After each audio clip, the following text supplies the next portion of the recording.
aku Aida Bikulusun. Aku berasal dari Singosari. Aku dari Fakultas Ilmu Tarbiyah dan Keguruan dari Prodi Pendidikan Guru Madrasah Ibtidaiyah. Aku dari kelas B. Halo semua, perkenalkan, saya Maulida Izzah Fauzi, biasa dipanggil Malda. Saya dari Fakultas Ilmu Tarbiyah dan Keguruan, Universitas Islam Negeri Maulana Malik Ibrahim Malang, dari program studi Pendidikan Guru Madrasah Ibtidaiyah. Saya berasal dari Kota Palu, tepatnya di Sulawesi Tengah. Sekian dari saya. Terima kasih. Semuanya, perkenalkan, nama saya Feni Bima Puratura, biasa dipanggil Feni. Saya di Prodi PGMI kelas B. Halo semua, nama saya Muhammad Nalul Kala, bisa dipanggil Kala. Saya asalnya dari Gunung Mulia, Kabupaten Malang. Saya di sini di UIN ini saya di Fakultas Ilmu Tarbiyah dan Keguruan. Saya dari Prodi PGMI. Saya dari kelas B. Paling gitu saja ya perkenalan dari saya. Oke ya, selamat menikmati videonya. Halo semuanya, saya di sini akan mengawali sebagai intro untuk kelompok saya akan memperkenalkan tentang permainan dakon dan lomba sodor. Jadi tontonlah video. Di sini saya akan menjelaskan tentang permainan dakon. Jadi dakon adalah permainan yang sangat tua yang diperkirakan berasal dari Timur Tengah dan Afrika. Namun menjadi sangat populer di Indonesia, terutama di daerah Jawa. Seiring waktu, permainan ini berkembang dan mengalami modifikasi, sehingga memiliki berbagai nama di berbagai macam daerah. Contohnya, seperti di Jawa itu dinamakan dakon. Di Bali itu dinamakan dengan congklak dan dakonan di berbagai macam daerah lain. Ada juga teori yang menyebutkan bahwa permainan ini dibawa oleh tenaga dari India atau Nusantara yang dapat ditemukan dalam budaya Melayu dan Filipina. Dakon ini digunakan oleh masyarakat tradisional Indonesia sebagai sarana pendidikan informal, terutama dalam pengajaran konsep perhitungan dan strategi. Di beberapa daerah, permainan ini sering dimainkan oleh anak-anak di luar ruangan, sementara di tempat lain digunakan dalam ritual keagamaan dan upacara adat. Saya akan menjelaskan tentang alat dan bahan yang digunakan untuk bermain dakon. Yang pertama itu ada papan dakon. Biasanya papan dakon itu terbuat dari kayu dengan 2 baris lubang di atasnya. Masing-masing berisi biji kerikil atau kecil sebagai alat untuk permainan. Dan yang kedua, biji dakon. Biji yang digunakan itu biasa berupa biji bijian, kelereng, atau bahkan biasa ada yang pakai batu. Nah, yang ketiga, variasi permainan dakon. Di beberapa daerah, jumlah lubang dan biji yang digunakan dapat bervariasi, tergantung pada aturan yang berlaku. Pemateri di sini menunjukkan beberapa variasi aturan main di berbagai daerah. Misalnya, variasi yang lebih kompleks dengan aturan menangkap biji dari lubang lawan. Nah, selanjutnya bagaimana sih cara bermain dakon itu? Yang pertama, pastinya siapkan dakon. Terus, selanjutnya kita adu sweet bersama lawan. Kemudian, pemain pertama mengambil biji dakon dari lubang kecil di hadapannya dan memindahkannya ke lubang di sampingnya ke arah jarum jam. Pemain berikutnya mengambil biji dakon dari lubang mana saja asalkan bukan lubang lawan. Permainan dilanjutkan secara bergantian sampai semua biji dakon di lubang kecil habis dan berpindah ke lubang besar. Pemenang adalah pemain yang memiliki jumlah biji dakon paling banyak. Nah, permainan dakon atau congklak di sini juga merupakan permainan tradisional Indonesia yang kaya akan nilai budaya dan manfaat loh. Yang pertama, nilai budayanya adalah kerjasama dan sosialisasi. Jadi, permainan ini itu umumnya dimainkan oleh 2 orang, sehingga melatih interaksi sosial, kerjasama, dan komunikasi. Yang kedua, kesabaran dan strategi. Permainan ini membutuhkan kesabaran untuk menyusun langkah-langkah dan memprediksi gerakan lawan, yang melatih cara berpikir strategis khas dari kearifan lokal Indonesia. Dan yang ketiga, pelestarian tradisi. Dakon adalah bagian dari warisan budaya yang menghubungkan generasi muda dan tradisi leluhur dan memperkuat identitas budaya Indonesia. Permainan dakon memiliki berbagai manfaat, baik secara kognitif, emosional, maupun sosial diantaranya, yaitu manfaat kognitif. 1. Melatih kemampuan berhitung. Pemain harus menghitung jumlah biji yang diambil dan ditinggalkan di lubang, sehingga membantu meningkatkan kemampuan untuk menghitung.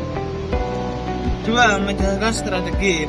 Permainan ini melatih otak untuk berpikir strategi dalam menentukan langkah yang efektif agar memperoleh hasil yang maksimal. 3. Meningkatkan konsentrasi. Pemain perlu fokus pada permainan untuk merancang langkah-langkah dan mengantisipasi gerakan lawan. Yang di antara lainnya adalah manfaat emosional. Mengasah kesabaran. Proses bermain membutuhkan kesabaran dan ketenangan untuk berpikir dan bekerja secara hati-hati. Meningkatkan kepercayaan diri saat pemain memenangkan permainan. Dan sekian manfaat dari bermain dakon. Nah, jadi di sini saya akan menjelaskan tentang permainan gobak sodor. Jadi permainan gobak sodor ini terdiri dari 2 pemain, 2 tim dari beberapa orang, yakni tim penjaga dan tim pemain. Jadi tim penjaga ini dia tugasnya menjaga garis batas. Kemudian tim pemain ini dia tugasnya ini melewati garis batas tanpa jangan sampai tertangkap oleh pemain para penjaga. Jadi apabila tim pemain ini sudah melewati garis batas dari awal hingga akhir, kemudian ia kembali lagi, maka tim tersebut dikatakan sebagai tim pemenang. Jadi gobak sodor ini mengajarkan kita harus bekerja sama, kemudian melatih kecepatan, ketangkasan, dan strategi. Jadi dari gobak sodor ini, permainan ini juga dapat mengembangkan kemampuan fisik dan kelincahan seseorang dalam bermain gobak. Selanjutnya bicara gobak sodor. Gobak sodor adalah permainan yang populer di Indonesia. Gobak sodor sudah ada sejak zaman kerajaan Jawa. Gobak sodor dulunya dikenal dengan sebutan sodoran dan tebak guling. Permainan ini dimainkan terutama oleh anak-anak desa dan di lingkungan perkotaan pada masa lalu juga. Gobak sodor termasuk dalam kategori permainan yang membutuhkan ruang luas sehingga bisa dimainkan di halaman, rumah, lapangan, atau tempat terbuka lainnya. Seperti banyak permainan tradisional lainnya, gobak sodor memiliki peran sosial yang penting, terutama dalam mengajarkan nilai-nilai seperti kerjasama tim, kedisiplinan, serta mengembangkan kecepatan dan ketangkasan fisik. Nah, di sini saya akan menjelaskan tentang perbandingan dan nilai budaya dari kedua permainan ini, yaitu gobak sodor dan dakon. Dari jenis permainannya, kalau dakon itu lebih fokus pada strategi dan berhitung, sementara gobak sodor dia itu lebih mengutamakan kecepatan dan kerjasama. Nah, untuk keuntungan bagi pemain, kalau dakon itu lebih cocok untuk melatih konsentrasi dan perhitungan. Kalau gobak sodor dia itu lebih mengasah keterampilan fisik dan kerja sama tim. Tetapi di sini mereka berdua itu sama-sama memiliki nilai budaya yang sangat penting dalam menjaga warisan budaya Indonesia, terutama dalam mengajarkan nilai kerjasama, ketangkasan, perhitungan, dan keterampilan sosial. Dapat disimpulkan dari keterangan-keterangan yang telah dibacakan rekan-rekan saya, permainan dakon dan gobak sodor bukan hanya sekedar hiburan, melainkan juga bagian penting dari warisan budaya Indonesia yang mengandung nilai-nilai sosial dan pendidikan yang sangat beragam. Kedua permainan tradisional ini mengajarkan kita banyak hal seperti strategi, kerjasama tim, ketangkasan, dan kedisiplinan. Dakon yang dikenal dengan berbagai nama seperti jongla atau dakonan memiliki sejarah panjang yang berasal dari Timur Tengah dan Afrika. Sebelum berkembang menjadi permainan yang sangat populer di Indonesia, permainan ini mengajarkan konsep perhitungan dan strategi melalui pembagian biji di dalam lubang-lubang papan yang khas. Dakon juga mengasah keterampilan berpikir jangka panjang, Karena setiap langkah dalam permainan harus dipertimbangkan dengan matang untuk meraih kemenangan. Sementara itu, gobak sodor adalah permainan yang mengedepankan kecepatan, kelincahan, dan kerjasama tim. Permainan ini tidak memerlukan alat khusus, cukup dengan ruang terbuka yang memungkinkan dua tim untuk bertanding.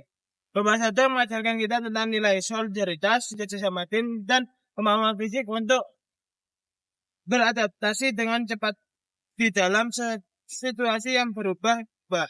Kedua permainan ini memiliki peran penting dalam melestarikan budaya lokal, karena tidak hanya menyajikan hiburan tetapi juga membentuk karakter pemainnya. Dalam era modern ini sangat penting bagi kita untuk melestarikan dan mengenalkan kembali permainan tradisional ini. Tidak hanya untuk mengingat sejarah, tapi juga untuk memupuk nilai-nilai sosial yang diterapkan dalam kehidupan sehari-hari. Dakon dan gobak sodor mengingatkan kita bahwa melalui permainan kita bisa belajar banyak tentang kerjasama, strategi, dan ketangkasan yang dapat memperkaya pengalaman hidup kita baik dalam konteks pribadi maupun sosial.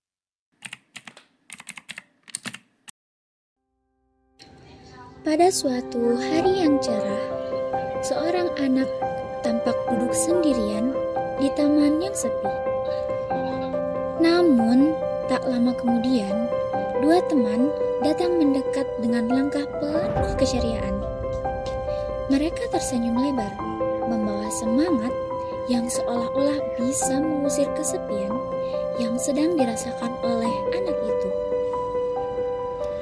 Kemudian, sambil tertawa kecil, kedua teman itu mengajak anak tersebut bermain dengan mainan yang mereka bawa. Tanpa ragu, mereka mulai saling bercerita dan bermain bersama, menciptakan momen kebahagiaan yang tak terlupakan di tengah taman yang indah itu.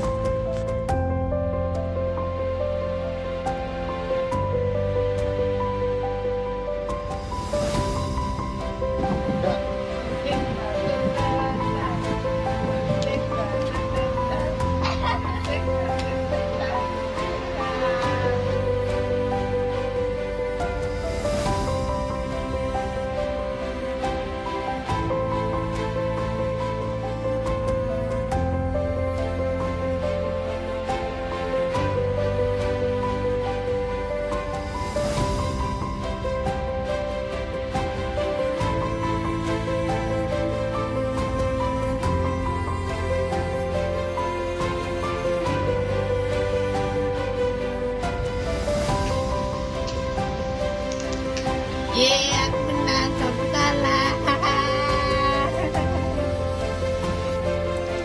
Setelah itu, mereka melanjutkan bermain gobak sodor dengan penuh semangat dan keceriaan.